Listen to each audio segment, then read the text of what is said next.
여러분 안녕하십니까? 솔리데오 글로리아 일반화 시간입니다. 제 12장 1강 하겠습니다.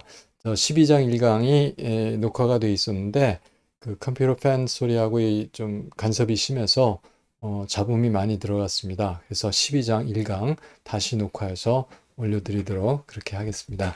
자, 12장이 제목이 Solid and Solid State Material입니다. 그래서 10장이 기체였고 11장이 액체 그리고 상변화까지 했었습니다. 그리고 액정도 좀 다뤘죠. 12장에서 이제 그 고체 본격적으로 다루도록 하겠습니다. 제1강은 그 고체 상태에 관한 그런 강의가 되겠습니다.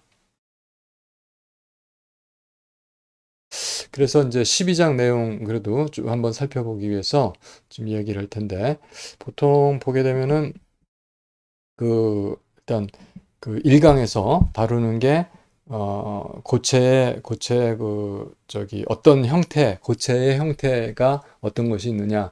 보통 이제 결정성 고체, 이온성 고체, 공유 결합, 네트워크형 고체, 그물망처럼 되어 있는 거요. 그리고 뭐 분자성 고체 뭐 이런 등등의 고체 형태에 대해서 이야기를 하겠고 그러고 나니까 이제 거기 보니까 아이오닉 솔리드 있었죠. 그 얘기 좀 자세하게 했고 코발런트 네트워크 솔리드 거기 중에 하나인데 자세하게 얘기해 갖고 금속 형태, 금속 결합을 하는 그런 고체 생각하는데 보통 여기까지 해서 저희가 1강을 마치도록 하겠습니다. 그리고 이제 끝에 가서 그 메탈릭 본드에서 나타나는 그 밴드 갭, 밴드 현상에 대해서 아마 정리를 하면 1강이 되겠고요. 그 다음에 저희가 결정 구조, 그 다음에 부분 쌓임 구조 이런 거. 그래서 크리스탈 솔리드에 관해서 엑스레이 크리스탈그래피를 통해서 알아보는 시간이 되겠고, 그 다음에 이제 제 3강으로 해서 지금 나가고 있는 상황을 보니까 반도체라든지 이런 고체 상태, 그 고체 물질들, 머티리얼, 소재에 관한 이야기를 정리해 보면 제 12장 강의가 되지 않을까 그렇게 생각합니다. 자, 그렇게 하고요. 그래서 일단 먼저 그,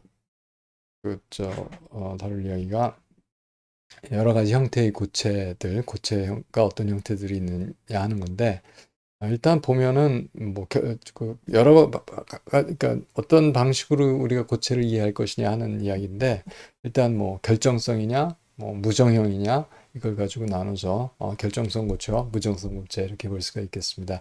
그래서 결정성 고체 크리스탈라인 솔리드가 있고 아모르포스 솔리드 이건 무정형 이겁니다. 이거는 보통 여기서 얘기한 게 롱 레인지 오더 하고 를 가지고 얘기합니다. 그럼 여기서 뭐 이런 구조를 봤는데 그것이 계속해서 나타나죠. 한참 가도 그대로 있다는 겁니다. 이쪽 방향으로 또 좌우로도 마찬가지로 계속 그것이 나타나죠. 또 이쪽 다른 쥐깎인 방향으로 또 계속 그게 아주 멀리까지 롱 레인지라 그랬어요. 이런 것을 우리가 크리스탈 라인 솔리드라고 말합니다. 여기서 보면 여기 그것이 있는데 여기도 있는 것 같아요. 근데 여기도 있는 것 같아요. 근데 좀 이렇게 방향이 좀 그러네요. 그다음에 이렇게 가고 또 좀 이건 좀 삐뚤어졌어요. 그러다 보면 이게 금방 이렇게 똑바로 가는 것이 흩어져 버렸죠. 이런 식으로. 이런 건 렉스터, 롱 레인지 오더가 없는 거 이런 것을 우리가 아모르포스 솔리드, 무정형 고체 이렇게 이야기합니다. 자, 그래서 특히 이제 이 크리스탈 라인 솔리드를 얘기할 경우에는 이게 이제 특정한 격자점, 어떤 일정한 위치에 그 원자들이 나타납니다. 이렇게 여기서 보면 이런 위치에 나타나죠. 이런 위치에 딱딱 정확하게 나타나 줍니다. 이런 식으로. 어, 그래서 제가 조금 그림이 조금 안 좋긴 한데 이렇게 정해진 위치에 딱딱 나타나요. 이런 것을 우리가 레티스 구조다 이렇게 이야기를 합니다. 그래서 어떤 것들이 원자라든지 분자라든지 이온이란 여기서는 원자였어요. 그것이 그 마이크로스코프하게 어떤 구조, 뭐 여기서는 아까 뭐 삼각형 구조라든지 이런 것이 그 레티스에 크리스탈 레티스를 만들고 또 전체 뭐 왼쪽으로도 오른쪽으로도 위로도 아래로도 또 이쪽 방향 위로도 아래로도 자 이런 식으로 반복적으로 계속해서 나타나는 거, 이것을 우리가 크리스탈라인 솔리드라고 그러고, 롱 레인지 오더가 있고, 특징이 이렇게 레티스 포인트가 있고, 그다음에 이것은 이제 어느 방향성이 없습니다. 예, 그렇죠? 아니 애니소트로픽하다 이렇게 얘기를 하고요. 그다음에 이런 것들이 열을 받게 되면 온도가 올라가면서 어떤 특정한 온도에서 이 구조가 전체적인 구조가 이렇게 무너져요. 그게 우리가 녹는다 이렇게 얘기를 하는 겁니다. 그래서 녹는 점이 샤프하게 일정하게 나타나는 것이 크리스탈라인 솔리드의 특징이 되겠습니다. 아모르포스는 이제 그런 것이 없어요. 그래서 이거는 어, 등광성 여기 이거는 이제 그 방향성이 어떤 한 방향으로 어떤 특정한 이런 모양이 이렇게 생기거든요. 이런 식으로 이거는 그렇지 않습니다. 이것은 전체적으로 전부 다 똑같은 특정한 방향성을 갖지 않습니다. 아이소트로픽하다고 그러고요. 그리고 이거는 온도가 올라감에 따라서 이런 구조가 싹 무너지면서 녹는 게 아니라 물러지죠. 소프트닝이 된다 이렇게 얘기합니다. 이런 것들을 우리가 보통 글래스라고 그러고 여기서 말한 건 석영을 얘기했던 거예요. 그래서 S가 초록색이고요. O가 빨간색입니다. 그래서 SiO2가 이런 거 다 SiO2인데 계속해서 이렇게 연결이 되죠. 그러니까 보면 이렇게 SiO2가 이렇게 연결이 됩니다. 그래서 그 실리카라고 하는 그런 거고, 실리카를 이제 녹여가지고 무정형으로 만들어서 색을 좀 집어넣어 생유리를 만든 이렇게 글래스를 우리가 무정형 고체 이렇게 이야기를 할 수가 있습니다. 그리고 다음 슬라이드 보면요. 아이오닉 솔리드, 이제 그중 이제 고체 중에서 아이오닉 솔리드를 얘기할 수가 있는데, 아이오닉 솔리드를 보면은 보통 소디움 아tom이 있었어요. 이게 전자 하나를 잃어버립니다. 엘렉트론을. 그러면 소디움 캣아이언이 되죠. 양이온이 되죠. 그러면 크기가 줄어듭니다. 왜냐하면 플러스는 그대로 있는데 마이너스가 하나 적어지니까 플러스가 아무래도 세지니까 컨트랙션이 돼서 크기가 작아지고, 클로린 아톰이 있었어요. 근데 전자가 하나가 들어와서 더 많아지죠. 전자가 많아지고, 그러니까 플러스는 17이 똑같은데 전자 숫자가 18개가 되니까 전자 반발력이 더 커지죠. 그래서 커집니다.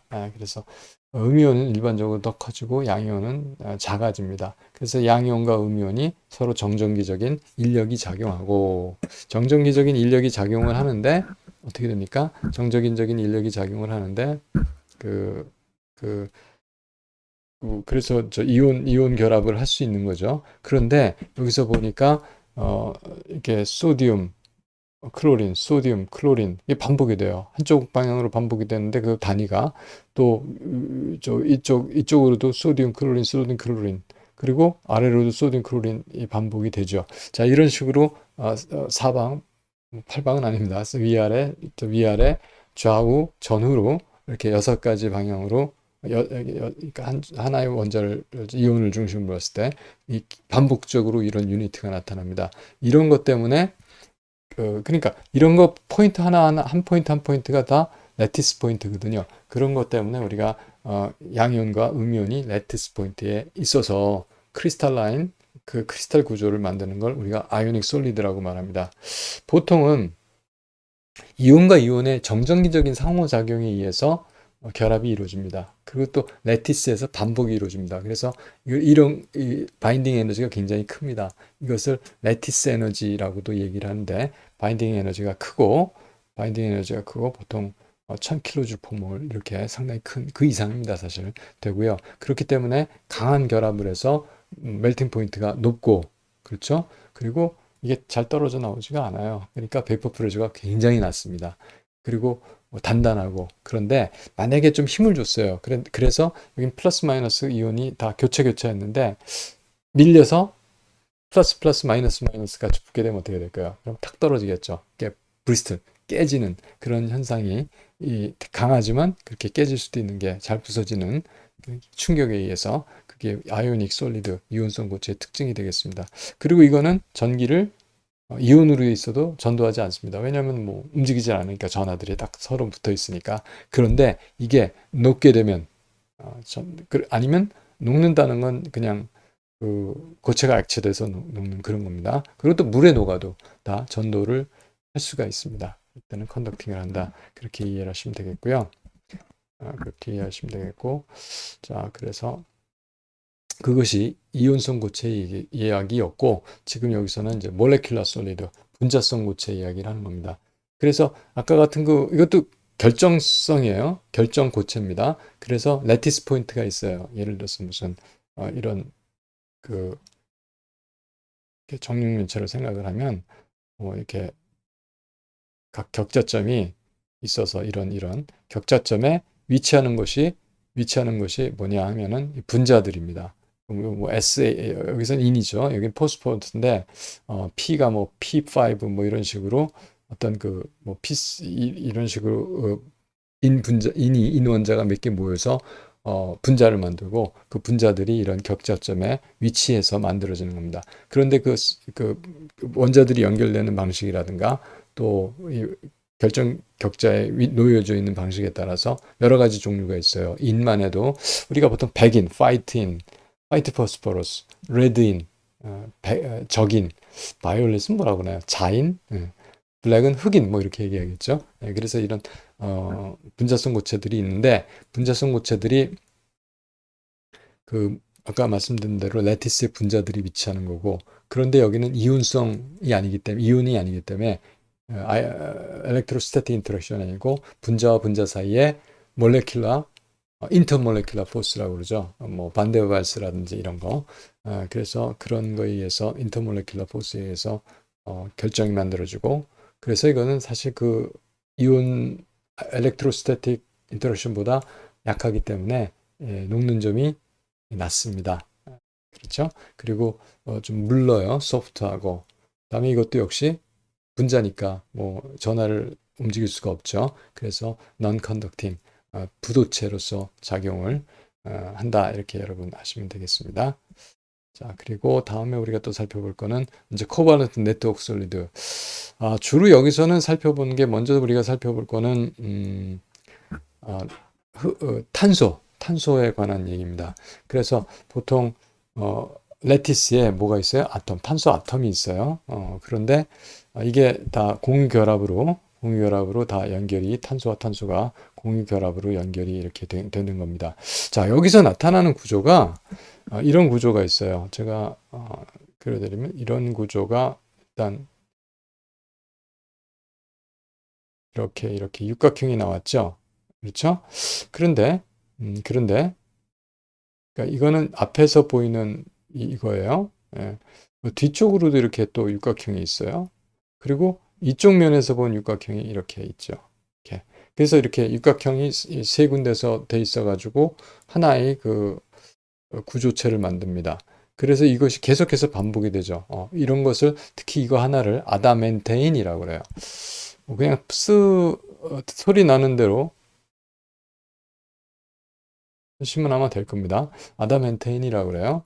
그래서 아담멘테인 구조고 이게 사방으로 다 공유결합으로 다 연결돼서 분자 전체가 하나의 그러니까 분자가 한 분자입니다. 결정 전체가 다이아몬드가 그런 거예요. 굉장히 단단합니다. 그래서 코발런트로 봐서 이 바인딩 에너지가 코발런트 본드로 연결됐지만 그물망상 구조라고 하는데 계속 반복되기 때문에 바인딩 에너지가 굉장히 크고요. 그래서 단단하게 저기 다이아몬드 제일 단단하죠. 그다음에 멜팅 포인트도 높고 그리고 이제 전자가 노출되어 있는 게 없으니까 유리전자가 없으니까 전기는 통하지 않는 부도체입니다. 자, 그런 게 성질인데 이거는 이제 탄소에 있어서의 동소체라고 그래요. 이 다이아몬드고 실제로 탄소의 동소체에서 제일 안정된 거는 흑연입니다. 흑연은 보통 이제 이렇게 육각형으로 구조를 만들고 판상 구조로 쭉 연결이 되죠. 그리고 판상 구조끼리는 그냥 반데발스라든지 이런 어, 공유결합이 아니고 분자 간력에 의해서 판상 구조를 이루는 거예요. 근데 똑같이 맞지 않고 약간 어긋나 있습니다. 그래서 이것이 335 피코메타죠. 보통 탄소 결합은 1.4 피코메타 정도 1.4 그러니까 140 피코메타 정도 되거든요. 그보다 한 2배보다 훨씬 크죠.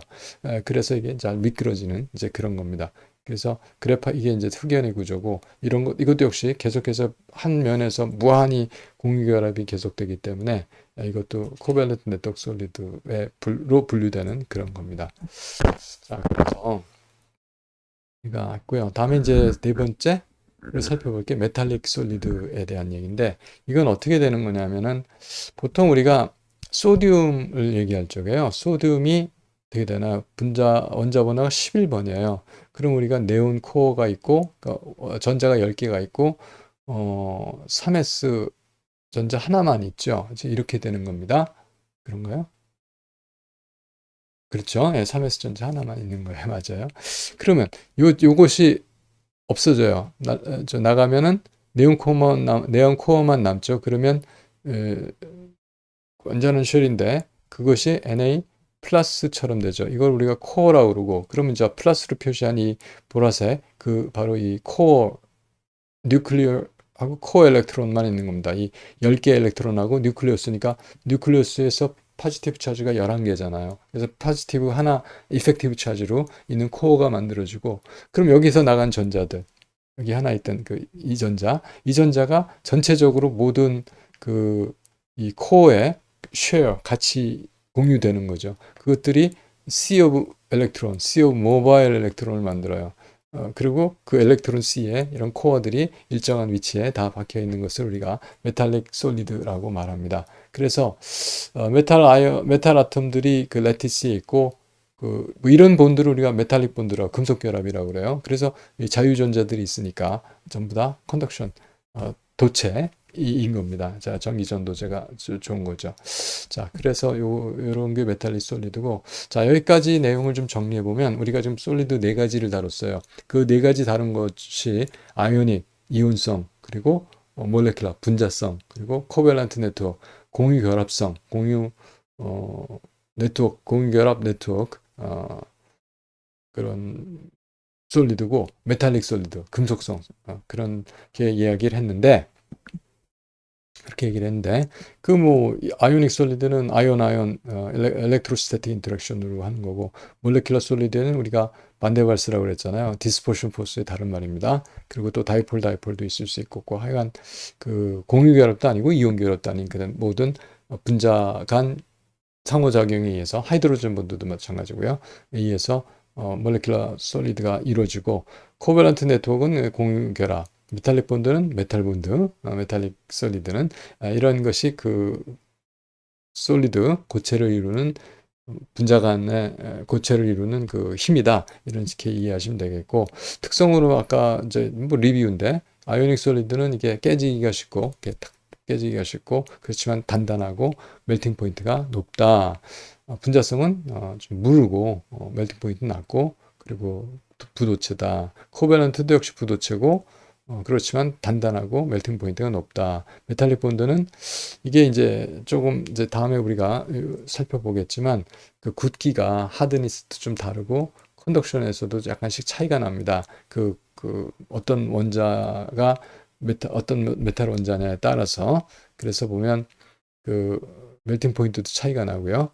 그리고 컨덕션 그러니까 세 가지 하드니스, 멜팅 포인트, 컨덕션에서 약간의 차이들이 서로 다른 점이 있다는 거고 예를 들면 아이오닉 솔리드는 뭐 소금, NaCl, KBr, MgCl2 다 아이오닉 솔리드를 만들고요.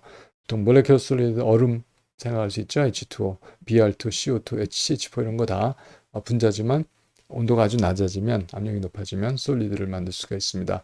코밸런트 네트워크에 대한 건 아까 다이아몬드 얘기했고요. SiO2도 그런 거예요. 이건 Si하고 O가 아까 맨 처음에 우리가 그 결정성 고체 얘기할 때 했던 거, 그 일정한 레티스에 놓여서 전체가 하나의 덩어리로 고체를 만드는 겁니다. 메탈릭은 대부분의 메탈, 뭐 소디움이라든지 징크라든지 커퍼라든지 철이라든지 이런 메탈들이 메탈릭 솔리드가 되겠습니다.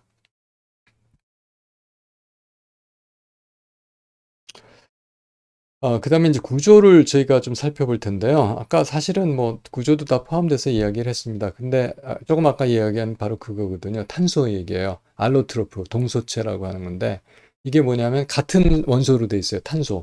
그런데 구조가 다른 물질이죠. 우리가 이거 동소체라고 말하는데 카본 알로트로프가 뭐였었냐? 우리가 흑연하고 다이아몬드 같죠. 그래서 그래파이트하고 그래파이트하고 다이아몬드를 살펴봤었고, 그다음 플로렌하고 나노 튜브가 요새 이제 신소재 물질로 좀 떠오르는 이제 벌써 떠올랐죠. 이제 좀 많이 지났는데 그런 겁니다. 자, 흑연은 이제 아까 우리가 저기 이런 판상 구조로 돼 있었고 가루로 연필심이 흑연입니다.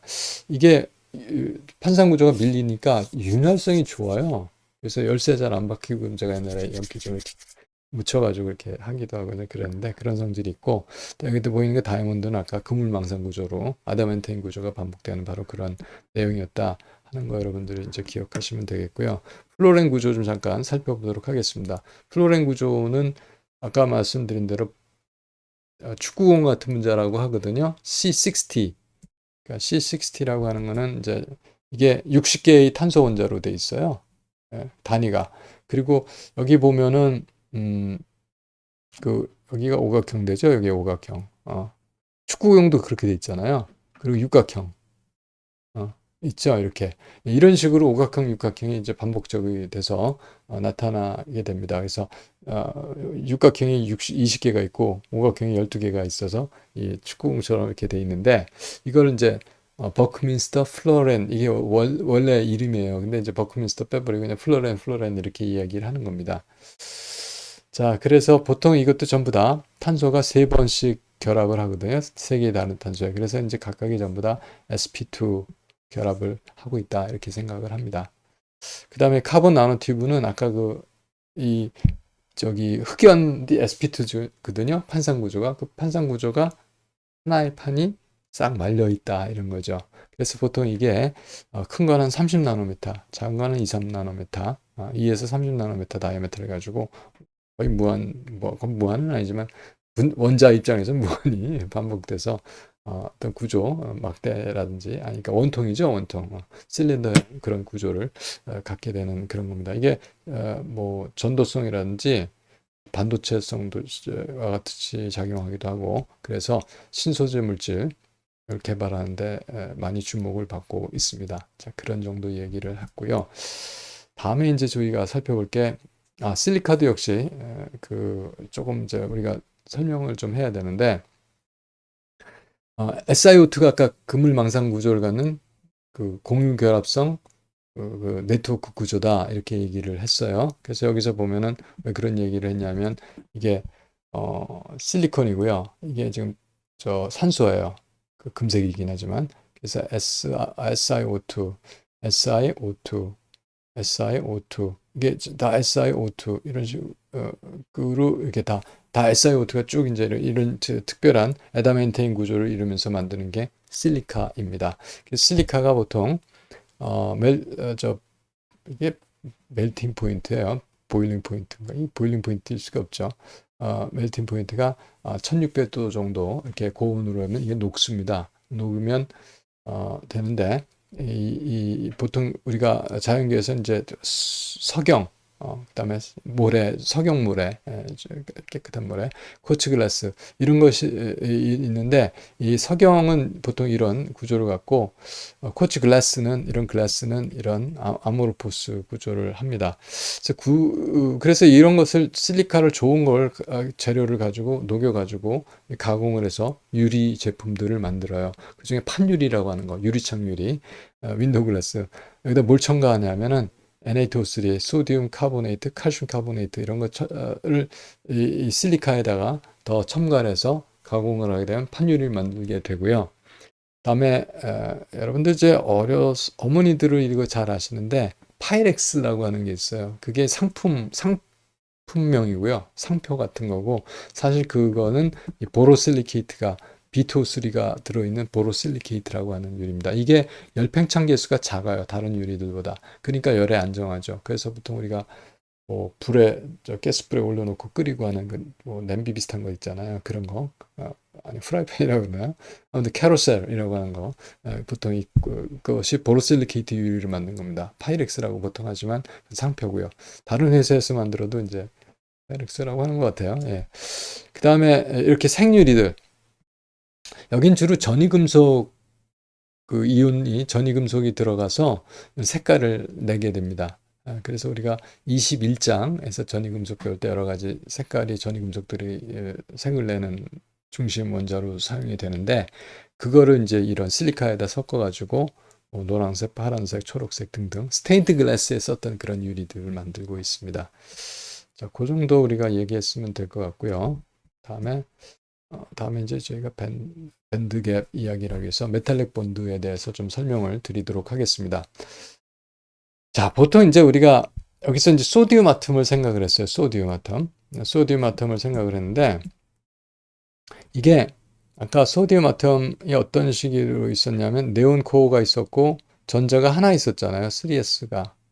그러면 3s에 하나 있으니까 뭐 오비탈 뭐 s 오비탈처럼 우리가 저기 공유결합 할 때 이거 배웠었죠. 오비탈 여기 오비탈 그 저기 몰레큘러 오비탈 만들듯이. 그래서 아토믹 오비탈이 두 개가 s 오비탈이 있었는데 아토믹 오비탈 두 개 만나면 뭐 만들어요? 몰레큘러 오비탈을 만드는데 본딩 오비탈 하나 만들고 엔티 본딩 오비탈 만들죠. 본딩 오비탈이 에너지가 낮습니다. 그래서 아토믹 오비탈 두 개가 아토믹 오비탈이 본딩 오비탈, 엔티 본딩 오비탈을 만들어요. 그래서 엔티 본딩 오비탈은 에너지가 높고 본딩 오비탈의 에너지가 낮죠. 그럼 여기 전자가 한 개 있었고 두 개가 있었으니까 다 여기로 들어와서 우리가 이게 일중결합이 이루어진다. 이게 이제 몰레큘러 오비탈 이론이거든요.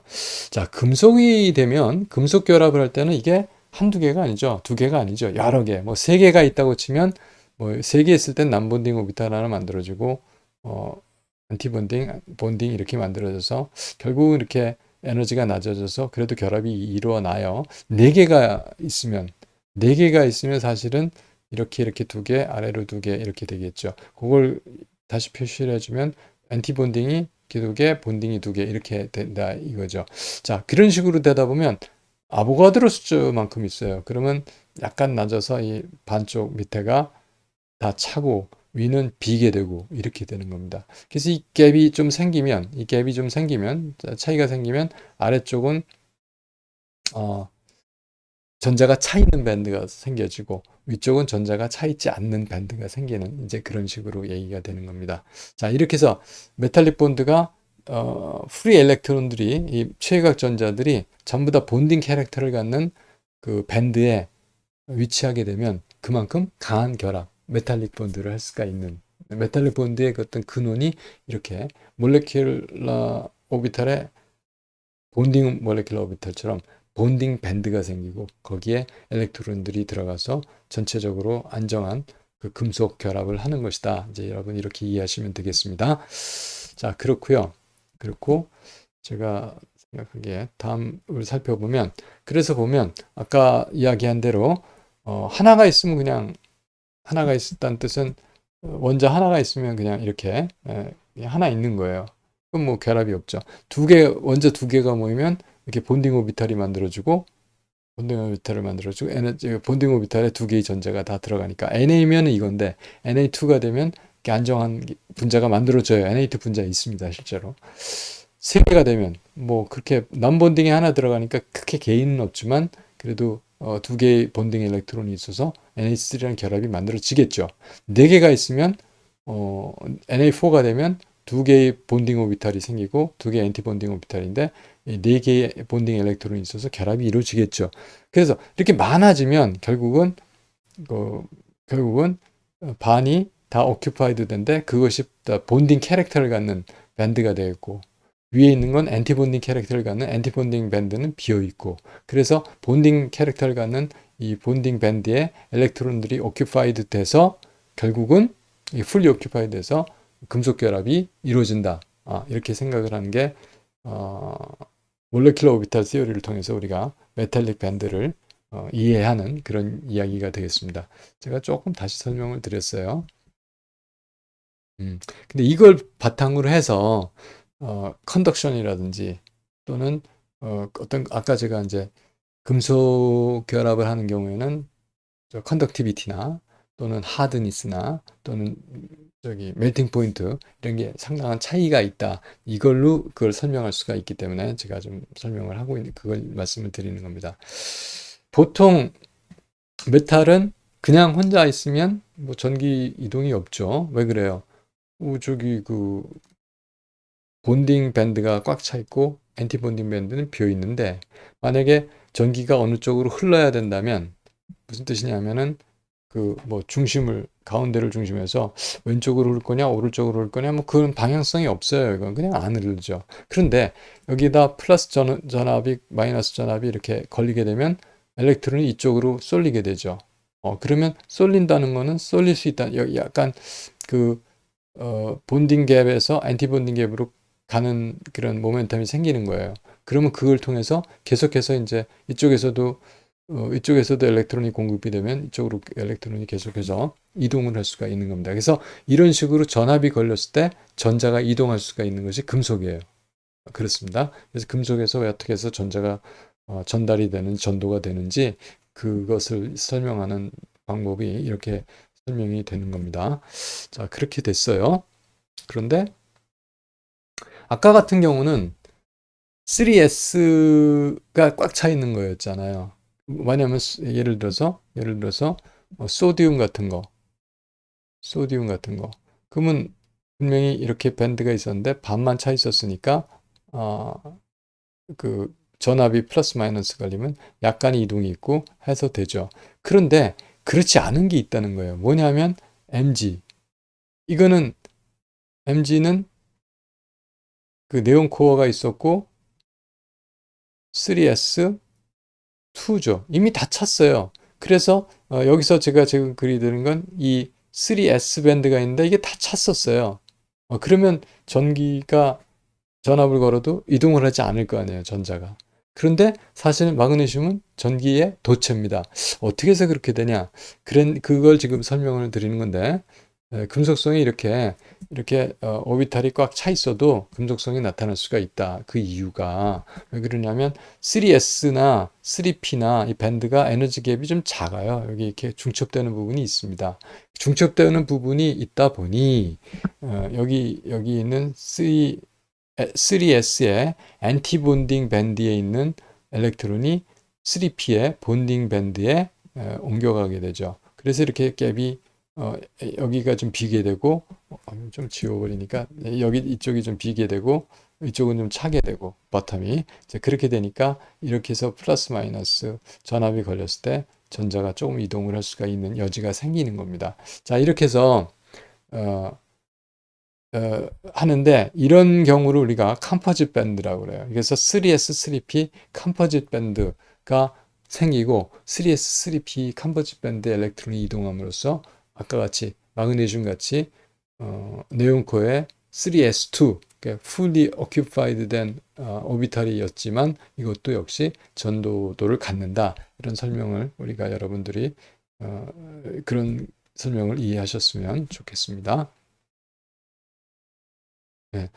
그 다음에 이제 저희가 마지막으로 설명을 드릴 게 아까 이제 맨 처음에 시작할 때 왜 굳기라든지 하드니스라든지 또는 이 멜팅 포인트의 차이가 나는가 하는 건데 그 하드니스 단단하려면 밴드에 반이 차 있는 게 좋습니다.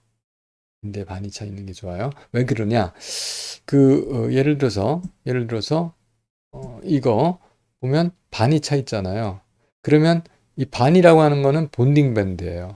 위쪽은 엔티 본딩 밴드죠. 본딩 밴드에 차 있으면 이게 결합이에요. 결합이란 건 단단하다는 뜻입니다. 그러니까 본딩 밴드에 엘렉트론이 많으면 단단한 결합을 하는 거죠. 네, 그 얘기예요. 엔티 본딩은 그 본딩을 상쇄하잖아요. 그래서 엔티 본딩에는 없고 본딩에 많은 게 결합이 단단한 거고 결합이 단단하다는 건 멜팅 포인트 역시 높다는 걸로 생각을 할 수가 있는 겁니다. 자, 그래서 여기서 보면 이 바나디움이 있고요. 몰리브데늄이 있어요. 그런데 바나디움을 보면 3D3고 4s2예요. 자, 디오비탈이 몇 개 있느냐? 5개의 디오비탈이 있습니다. OD 하면 좀 5D가 있거든요. 디오비탈이 5개 있다는 뜻이에요. 그리고 S오비탈은 하나 있죠. 1S가 아니라. 그러니까 이게 좀 헷갈릴 것 같아서 디오비탈은 하여간 5개가 있어요. 이건 5개가 있고 S오비탈은 하나가 있습니다. 전체가 지금 6개 오비탈이에요. 6개 오비탈이니까 전자가 6개의 오비탈이 있는데 6개의 아토믹 오비탈이 있는 거잖아요. 그러면 만약에 이게 2개의 아tom이 결합을 했을 때 뭐가 생길까요? 어, 그러니까 지금 금속 결합을 할 때 얘기해요. 그러니까 그 금속 결합할 때 본딩 밴드가 생기고 엔티 본딩 밴드가 생기는데 이렇게 반이 차 있으면 본딩 밴드에 다 들어가겠죠. 그렇죠? 만약 풀이 다 차 있으면 엘렉트론이 6개만 차 있으면 전부 다 본딩 밴드에 들어갈 거고 엘렉트론이 12개가 차 있으면 본딩 밴드와 엔티 본딩 밴드를 다 채울 거죠. 자, 그래서 우리가 반 채우는 게 좋다는 겁니다. 그래야지 결합이 세다. 자, 그런 걸 이해하실 수 있었으면 좋겠고, 그래서 이건 지금 5개가 차 있고, D하고 S가 있을 경우는 6개가 반이고, 12개가 다 찬 겁니다.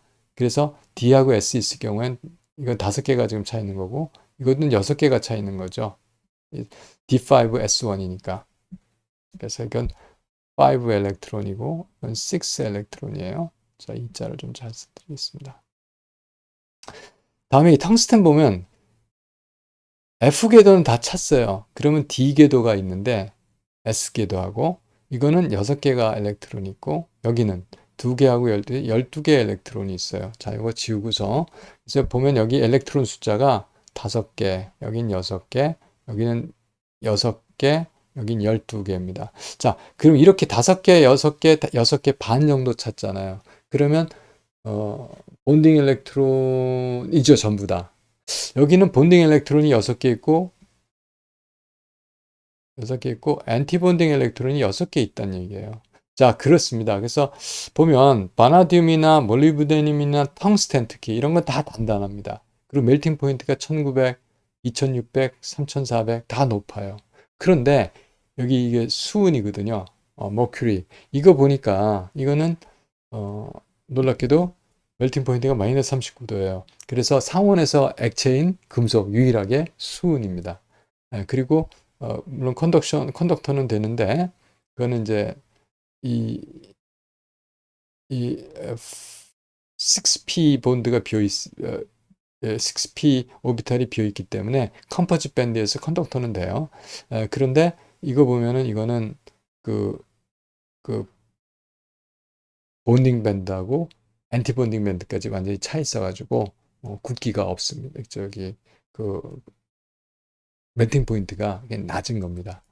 그렇게 설명을 할 수가 있고요. 마찬가지로 여기 크롬하고 징크하고 있는데 크롬은 6개 엘렉트론, 징크는 12개 엘렉트론. 이건 본딩 밴드만 다 차 있고 이건 본딩 밴드, 안티 본딩 밴드 다 차 있기 때문에 이거를 비교해 보면 멜팅 포인트가 1900, 이건 420 그렇습니다. 그래도 이것도 컨덕터고 이게 물론 전기 전도는 이게 더 좋겠죠. 이거는 그렇게 좋지 않은 이유가 왜 그렇겠어요? 이미 다 차 있으니까. 그래서 얘가 전기 전도도가 생기는 거는 4p 오비탈의 컴포짓 밴드가 만들어져서 이제 전기 전도도를 갖게 된다. 이렇게 여러분들 이해하시면 되겠습니다. 자, 이렇게 해서 여기까지 가게 되나요? 네, 이렇게 해서 제 1강 마치도록 하겠습니다. 아까 말씀드린 대로 전에 우리가 그 저기 너무 잡음이 많이 들어가서 제가 너무 죄송했고요. 그때 작년 학생들 제가 미처 몰랐어요. 그래서 다시 녹화를 해서 올리고 있습니다. 자, 여태까지 강의 들어주셔서 감사합니다. 수고 많으셨습니다.